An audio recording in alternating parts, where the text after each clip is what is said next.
O tema da minha pregação hoje é como agir no corpo de Cristo. Na verdade, eu só vou dar uma introdução hoje, vou terminar esse assunto semana que vem, porque Paulo vai dizer de fato qual é a função de cada cristão dentro do corpo de Cristo, que é a igreja. Então é de suma importância você saber por que você está aqui. Vamos lá então, Romanos capítulo 12, versículo 3, diz assim a Escritura: porque pela graça que me foi dada, digo a cada um de vós, que não pense de si mesmo além do que convém. Antes, pense com moderação, segundo a medida de fé que Deus repartiu a cada um. Vou ler novamente esse versículo. Porque pela graça que me foi dada, digo a cada um dentre vós, que não pense de si mesmo além do que convém. Antes, pense com moderação, segundo a medida de fé que Deus repartiu a cada um. Na última semana, eu falei sobre a metamorfose cristã, sobre o como nós somos transformados dia a dia, que é o que o Paulo estava dizendo. E não vos conformeis com este século, não entre na forma deste século, mas transformai-vos. Ou seja, nós precisamos ser absolutamente diferentes do que o mundo é. E a maneira de sermos transformados, Paulo diz, pela renovação da vossa mente. Ou seja, quanto mais a nossa mente é transformada, quanto mais nós nos enchemos da palavra do Senhor, a Escritura diz que nós vamos sendo transformados conforme a imagem e semelhança do Pai. Então aqui no versículo 3, Paulo vai dizer a importância do crente individual, estou falando de cada um de nós que estamos aqui, individualmente, qual a sua importância no corpo de Cristo. Você não caiu simplesmente de paraquedas aqui nessa igreja, pode ter certeza que não. Cada um tem uma função importantíssima. E é isso que Paulo vai dizer daqui para frente, vai usar a analogia do corpo. Assim como o corpo, ele precisa que todos os membros estejam saudáveis, assim também é a igreja do Senhor. Porque a igreja de Deus é a reunião de pessoas. Tanto é que a própria palavra igreja, que é eclésia, é comunidade. Comunidade dos chamados. Ou seja, não é igreja alguém individual. É o que diz a Escritura. Você pode, talvez, ver na ficção o Zorro, o Cavaleiro Solitário. Na igreja não existe isso, não. Na igreja precisamos um dos outros, porque somos o corpo de Cristo. É o que toda a Escritura diz. Paulo vai dizer em Romanos, depois vai dizer em Coríntios. Essa é a ilustração. Que nós precisamos, de fato, uns dos outros. Portanto, esse papo de desigrejados, aquelas pessoas que se dizem crentes em Deus, todavia que não precisam de uma igreja congregacional, assim como essa daqui, uma igreja física, elas dizem, não, eu preciso de Deus, eu não preciso de igreja. O que elas estão dizendo, com outras palavras, é assim, deixe-me pecar em paz. Eu não preciso de ninguém bisbilhotando a minha vida. E nós vamos ver que isso é uma contradição com todo o ensino, não só do Antigo Testamento, mas principalmente do Novo Testamento. Eu não sei se você sabe, mas as cartas de Paulo, de Pedro, de Tiago e de João, eles não escreveram sentados na sua escrivaninha, no seu quarto, pensando assim, olha, o que eu posso escrever para o povo lá de Corinto? O que eu posso escrever para o povo de Filipos? Não! Todas as cartas, inclusive Romanos, Filipenses, Tessalonicenses, via de regra, elas eram escritas porque a igreja estava passando por um problema, e eles remetiam esse problema aos apóstolos, e os apóstolos, então, viam o que a Escritura dizia e aconselhavam os irmãos com base naquilo que Deus queria que eles fizessem. Ou seja, cada carta que nós vemos na palavra do Senhor, não pense nos apóstolos como filósofos no seu escritório, fumando seu cachimbo, isso de forma alguma, né? No seu escritório, simplesmente pensando que escrever, não, eles viam as necessidades do povo e, consequentemente, escreviam para que aqueles problemas fossem sanados. E Paulo começa no versículo 3 dizendo justamente isso, olha, porque pela graça que me foi dada, digo a cada um dentre vós. Paulo primeiro ele começa falando de si, pela graça que me foi dada. Então ele demonstra, em primeiro lugar, a sua autoridade como apóstolo. Porque você lembra, Paulo era um dos apóstolos mais questionados. Por quê? Paulo não esteve o tempo todo com Jesus Cristo. Paulo foi, na verdade, virar apóstolo depois. Tanto é que ele mesmo diz assim, olha, eu sou como um nascido fora de tempo. Em algumas versões ele diz abortivo. Aborto é quando nasce antes da hora. Exatamente essa palavra de Paulo. Olha, eu nem mesmo sou digno de ser chamado apóstolo. Por quê? Olha, eles acompanharam, eles foram testemunha ocular de tudo que Cristo fez. Eu vim depois. Então ele diz, eu sou a exceção. Paulo é a exceção.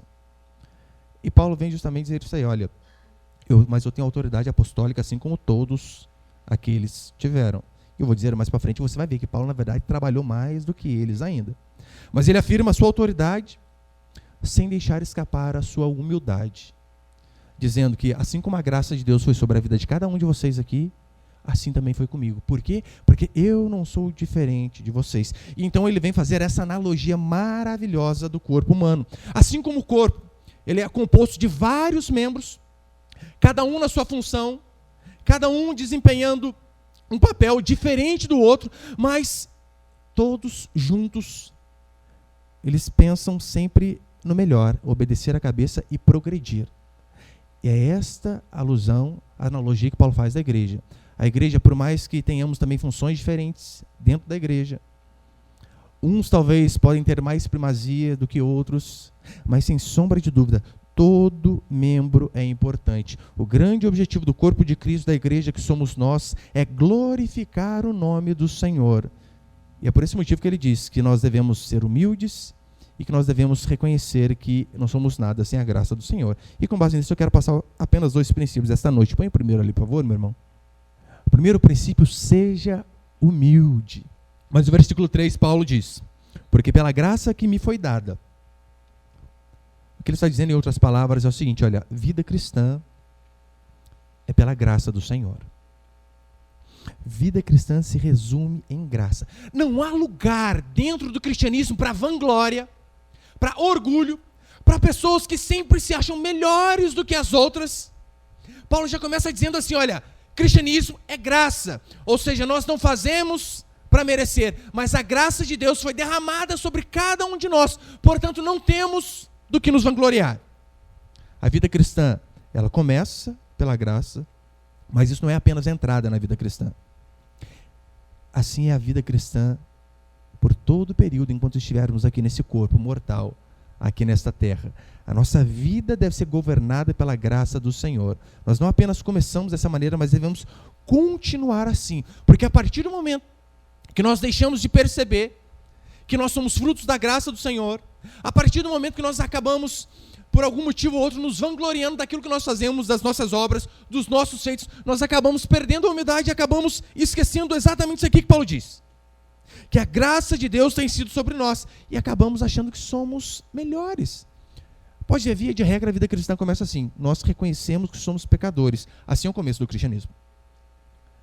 Só que ao mesmo tempo que nós reconhecemos que somos pecadores, que nós éramos dignos do inferno, que nós não merecíamos coisa alguma de bom da parte de Deus, esse mesmo coração que reconhece que ele precisa da graça, algum tempo depois ele está assim, Senhor, eu sei que eu sou um pecador, eu sei que eu sou só um instrumento em tuas mãos, mas convenhamos, que instrumento, hein? Já viu alguém orando assim? Eu, porém, vos digo que sou eu. Sério. Eu já falei para os irmãos, né? Eu estava lá quebrantado, chorando no culto, me sentindo pior dos pecadores. Eu estou lá, Senhor, mas eu não mereço nada. Eu sou muito mal, sabe? Quebrantado de fato. Só que de repente eu olhei o irmão do meu lado e falei, opa, esse eu conheço, hein? Eu sou mau, Senhor, mas esse é pior. Eu sei o que ele fez. Você percebeu como é o ser humano? Às vezes até no momento de quebrantamento ele continua sendo orgulhoso. Nós confessamos os nossos pecados, mas depois damos graças a Deus. Por quê? Porque nós reconhecemos o nosso pecado e o de fora não. Senhor, graças te dou, porque eu poderia, igual uma vez o irmão me disse, eu poderia estar matando, roubando, prostituindo, mas estou na igreja. E nós acabamos deixando a humildade de lado, reconhecendo que tudo que temos e somos vem da graça do Senhor. E Paulo vem dizer aqui depois do versículo 4 em diante que Deus, além de nos escolher por sua infinita graça e misericórdia, sem mérito algum em nós, Ele ainda faz isso e nos reveste de dons espirituais, sim, mas no sentido natural também, no sentido de talento, porque dom significa isso, presente. Ou seja, o Senhor, além de nos dar a vida, Ele nos converte, nos salva, e ainda assim diz a Escritura que Ele nos dá habilidades, dons, que vêm do Senhor. Pode ver, meu irmão, se você, por exemplo, se é um homem e gosta de futebol, se você se esforçar, se dedicar, você vai ser um ótimo jogador. Mas tem que se dedicar mesmo. Mas é difícil chegarmos perto de algumas pessoas que têm um dom natural, como o Lionel Messi, como o Neymar, como o Ronaldinho Gaúcho. É difícil. Porque você vê, tem um talento natural naquela pessoa. É o que os teólogos reformados chamam de graça comum. O Senhor, ele não repartiu os seus dons, as suas habilidades só para o seu povo crente, mas para todos, para todos. Então o Senhor nos reveste de dons, só que Paulo ainda nos lembra: não se vanglorie disso. Não ache que você é melhor do que os outros por conta disso. Os talentos que Deus nos dá, eles têm um propósito. E dentro da igreja de Deus, sabe qual que é o objetivo? Que o nome do Senhor seja glorificado, que o reino de Deus avance. Essa é a função dos talentos e das habilidades que o Senhor nos dá. Pode ver, o cristianismo ele vai totalmente contra a filosofia grega. A filosofia grega, quanto mais inteligente você era, quanto melhor era a sua oratória, quanto mais conhecimento você tinha, você era mais destacado no meio daquela cultura. As pessoas praticamente veneravam filósofos como Sócrates, Platão. Por quê? Porque eles eram fora da média, acima da média. Eles se colocavam no pedestal. Mas você percebeu que o que tem de crente fazendo a mesma coisa? Aí Deus vem dar um presente para ele, dá um talento para ele. O que ele disse? Você viu como eu sou? Ele ganhou aquilo, está se vangloriando do presente.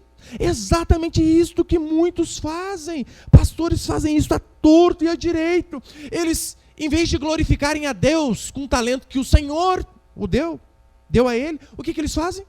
Eles glorificam a si mesmo, o instrumento. É a mesma coisa, imagina o seguinte: um carpinteiro, ele vai lá e ele produz a sua ferramenta. Ele faz uma plana. Ele vai com o seu machado, corta uma árvore. E então ele gasta horas, dias de serviço com a sua plana ali, fazendo uma escultura, e faz algo maravilhoso, faz um móvel. Você consegue imaginar a plana se vangloriando? Viu o que eu fiz? Exatamente isso que muitos fazem. O Senhor nos faz com um objetivo, nos usa para aquilo, e eles querem a glória não para o Senhor, mas para Ele. Isso é totalmente errado. Estamos indo totalmente contra aquilo que a Escritura diz. Pode ver, no meio cristão é o que nós mais vemos. Nós vemos absurdos. Eu já ouvi isso aí na rádio. A irmã está dando testemunho lá que ela tinha uma doença, não lembro qual que é, via de regra, dor de cabeça, né, caroço no peito. Você não vê ninguém com síndrome de Down curado. Isso aí é raríssimo. Daí está lá. O pastor lá: irmã, o que aconteceu? Eu cheguei aqui com dor, não consegui esticar o pé, agora estou conseguindo esticar. É mesmo? Quem orou por você? Foi o ministro de Deus. Não vou falar o nome dele, senão fica bravo, né? E onde? Foi aqui no templo, na casa do Senhor. Dá o nome da igreja. Você percebeu que eles estão jogando toda a glória, não para Deus, mas ou é para o homem, ou é para a instituição. Ou seja, aquele lugar passa a ser sagrado. Você não pode nem entrar de chinelo mais. Por quê? Porque é quase o santo dos santos esse lugar. Então é errado. Nós vemos, infelizmente, muitos pastores dizendo assim: olha, eu paguei o preço por você. Eu subi ao monte para orar por você. Se não fosse a minha oração... Quando eu escuto isso aí, sabe o que eu lembro? Se não fosse a sua oração, ia ser outra oração. Não necessariamente a sua. Nós somos apenas um canal. Somos apenas instrumentos. Para quê? Para que o nome do Senhor seja glorificado. E sabe o que é interessante? Na época de Paulo, os melhores pagãos da época de Paulo, eles consideravam a modéstia e a humildade como fraqueza. E é exatamente isso que o cristianismo prega. Nós somos fracos. Nós sem Deus não somos nada.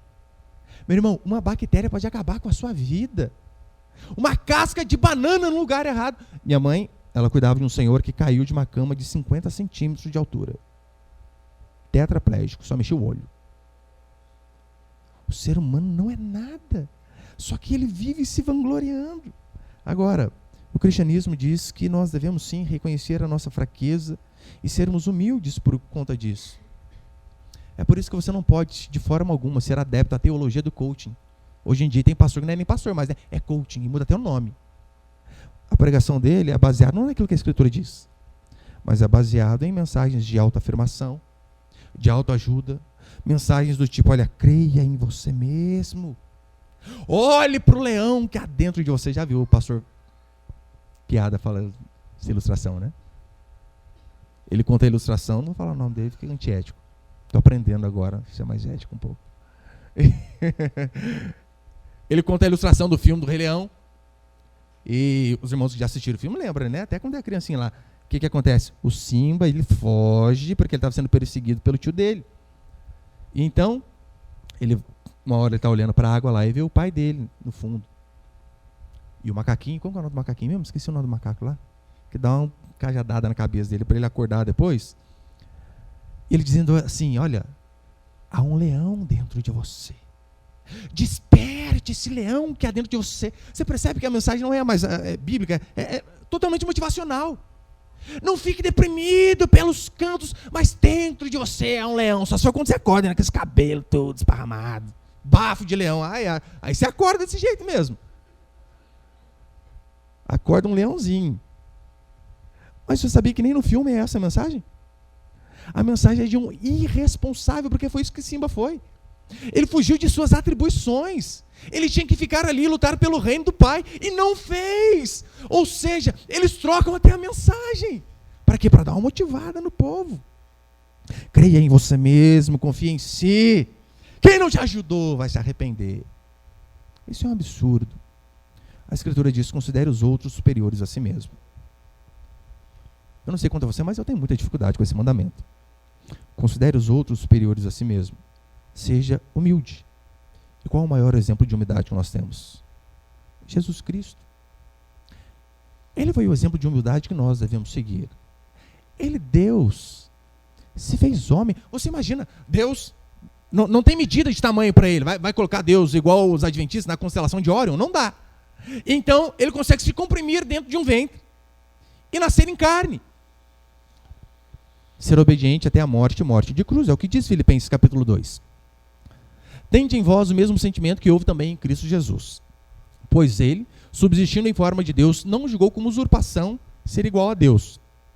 Antes, a si mesmo se esvaziou, assumindo a forma de servo, tornando-se em semelhança de homens e reconhecido em figura humana. A si mesmo se humilhou, tornando-se obediente até a morte de cruz.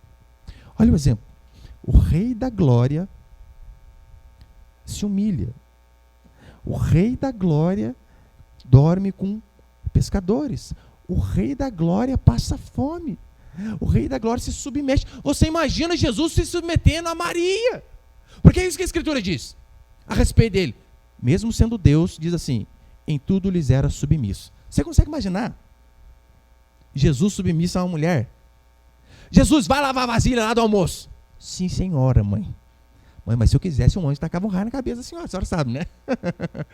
Mas mesmo assim, diz a Escritura que ele se humilhou e foi humilde. Esse é o maior exemplo que eu e você temos. Mas segundo, não enterre os seus talentos, mas também não se vanglorie deles. Aqui Paulo, do versículo 4 em diante, ele vai fazer a analogia do corpo. Ele vai dizer, as partes do corpo, no caso do corpo humano, ele vai dizer, as partes do corpo humano somos nós aqui, a igreja de Deus. Nós somos um corpo aqui, nós como igreja resgatada de Pinda. Mas nós também somos apenas uma parte de um corpo da igreja universal. Não do reino de Deus, universal do universo de Deus, né? Mudar o termo, meu Deus do céu. Ficou ruim esse termo, hein? Pior que não tem esse, já pegou o maior nome, né? Tem que ser esse nome mesmo. Da igreja universal, que não é do Macedo. Nós fazemos a parte dos cristãos que já morreram, que vieram antes de nós, dos que estão vivos e dos que virão posteriormente a nós também. Ele diz que nós somos um corpo, assim como cada igreja também é um corpo. E os membros desse corpo, eles só têm sentido se eles estiverem entrelaçados aos outros membros, se eles estiverem dentro da sua própria função. Porque, convenhamos, se olha um braço sozinho decapitado ali no canto, para que serve? Nada. Vai apodrecer. Rapidinho vai ser comido por vermes. O braço, a mão, o olho. É igual quando as pessoas transportam órgãos. Até o órgão dentro daquele negócio lá, ele tem um tempo de validade, senão depois ele se perde. O corpo de Cristo também é da mesma forma. Nós precisamos e só teremos função se estivermos de fato no nosso lugar, encaixado a outros e principalmente submisso à cabeça. A cabeça é quem governa e os membros apenas obedecem.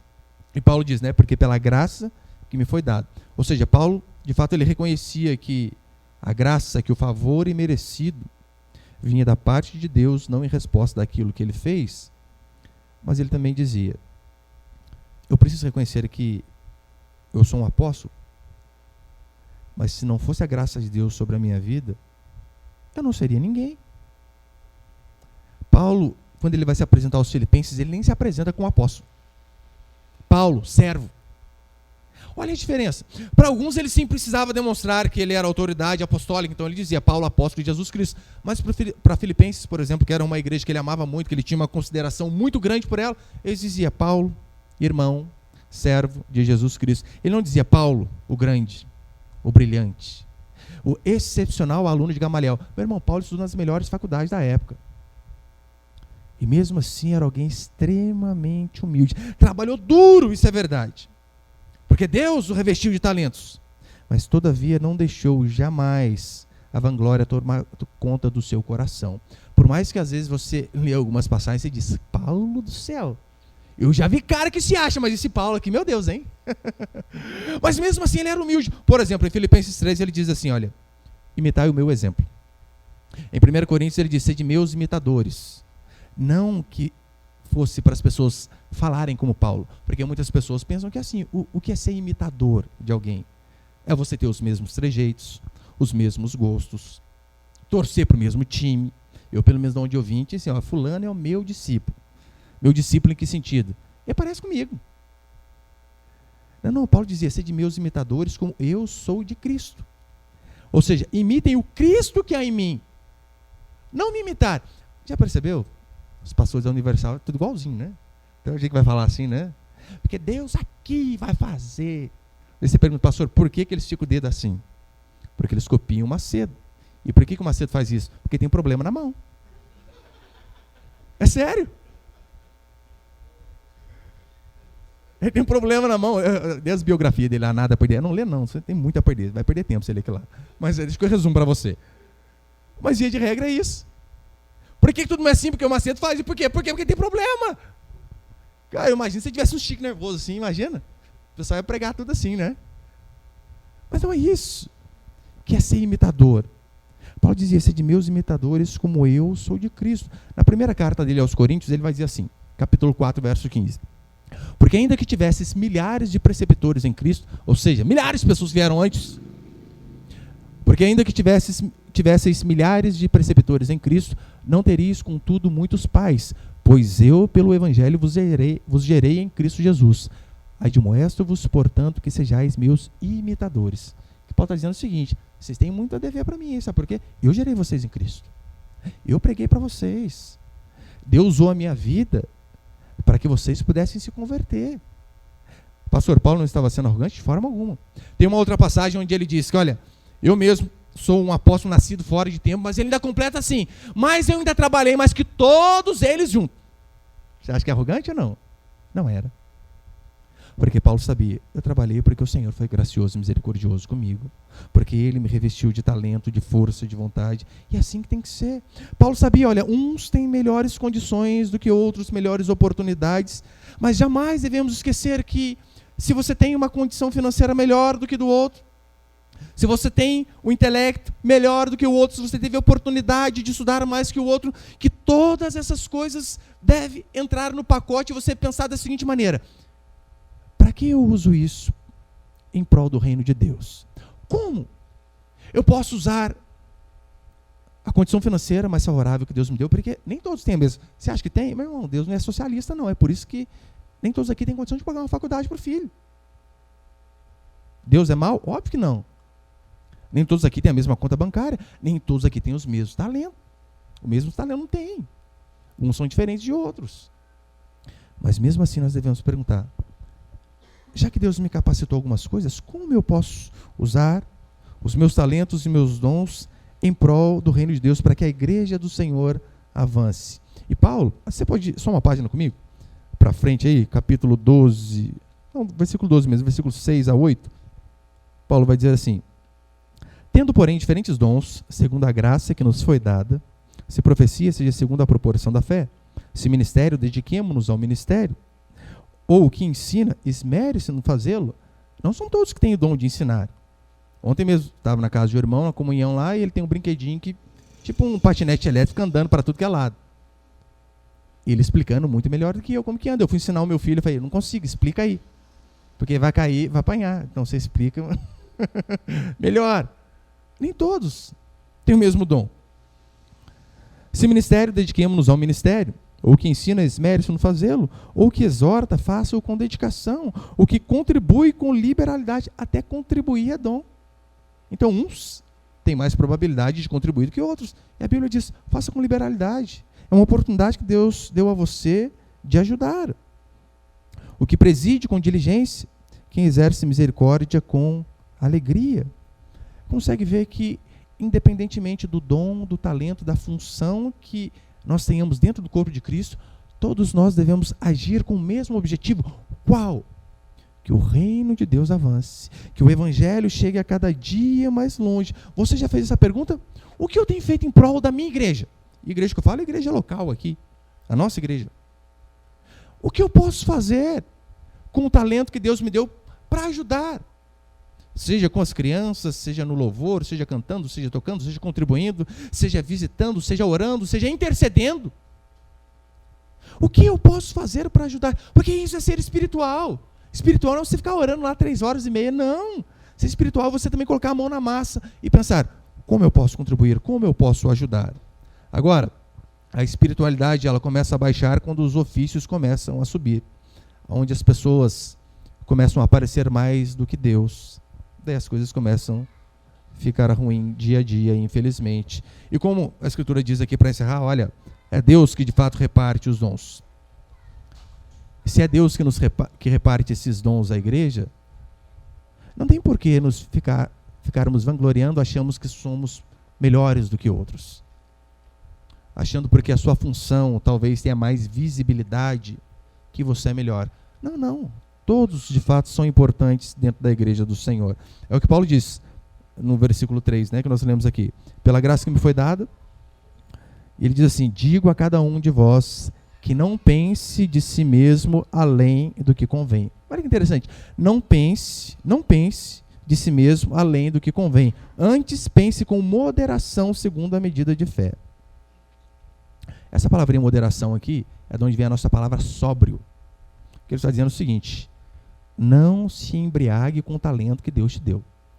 Não ache que você é o bam, porque o Senhor teve graça da sua vida e o talento que você tem, a função que você tem, é para que o corpo, para que a igreja possa avançar.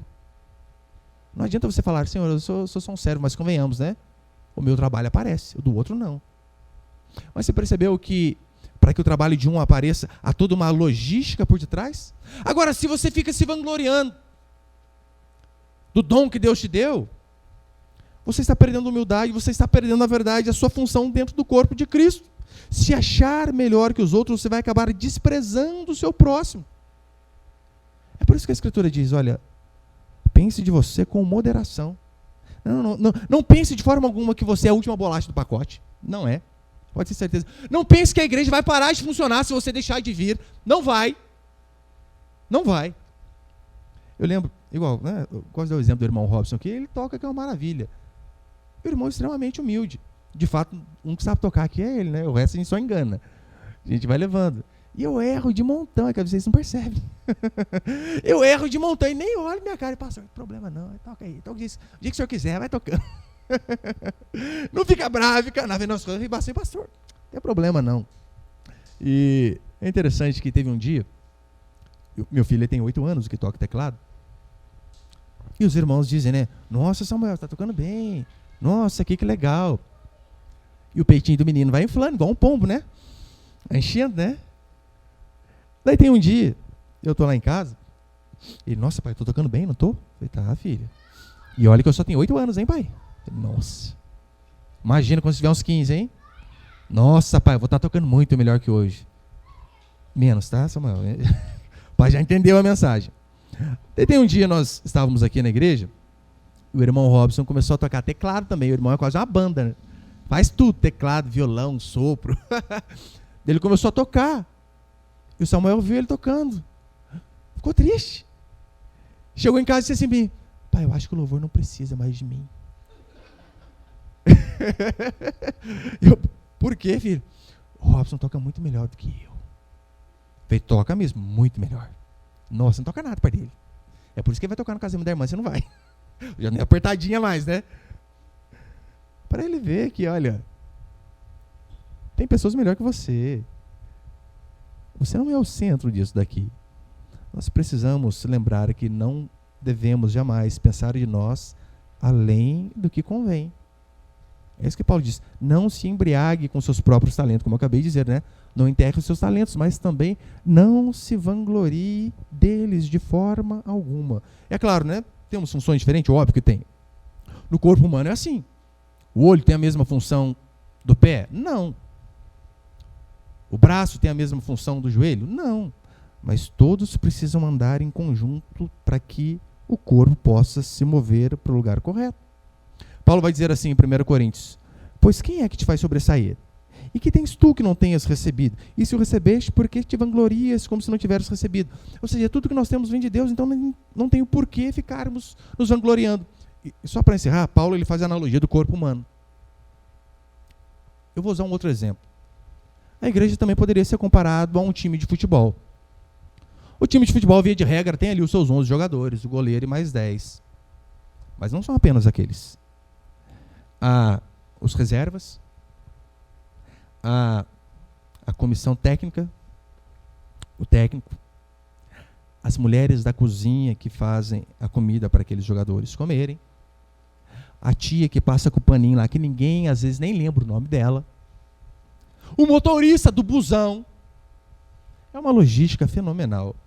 Mas, via de regra, se formos fixar apenas ali no time de futebol, tem um goleiro que vive se jogando para tudo que é lado. Parece suicida o goleiro, não parece? Vai, pula para um lado e pula para o outro. Coisa de louco, coisa de louco. Tem o zagueiro que dá o seu sangue ali, às vezes dá o seu sangue mesmo e pula, dá de cabeça e corta a cabeça e põe a toquinha depois. Tem o meio de campo que é o mais inteligentezinho ali, que ele distribui a jogada. Ele é normalmente o que mais pensa. Então ele diz, olha, não vou jogar a bola para aquele, eu vou jogar para o outro. Só que via de regra, ainda que o time ele seja todo complexo, desde lá de baixo, uma complexidade enorme, normalmente quem é lembrado é quem faz o gol. É o atacante. Agora, só o atacante é importante? Óbvio que não. Só ali naqueles que estão em campo, o goleiro precisou não tomar gol, os outros deram a sua vida, o meio campo pensou, os laterais correram igual um doido, para que ele pudesse chegar e só empurrar a bola para dentro. A função é diferente. Mas o time ganha quando todos ganham. E a mesma coisa na igreja do Senhor. Nós só vamos, de fato, avançar como igreja quando, de fato, perguntarmos. Eu estou contribuindo para que o meu time, e o meu time eu não digo placa resgatar, não. O meu time é o cristianismo, onde o nosso técnico é o Senhor Jesus Cristo. Eu estou contribuindo para que o reino de Deus avance? Devemos pensar, sim, também em questão à igreja local. O que eu estou fazendo para que, de fato, o reino de Deus avance, para que mais pessoas possam ser alcançadas pela pregação do Evangelho? E a partir do momento que nós vermos que todos nós temos uma função e somos importantes, vamos nos dedicar ainda mais para que o nome do nosso Senhor seja glorificado, porque esse é o nosso objetivo. Amém, meus irmãos?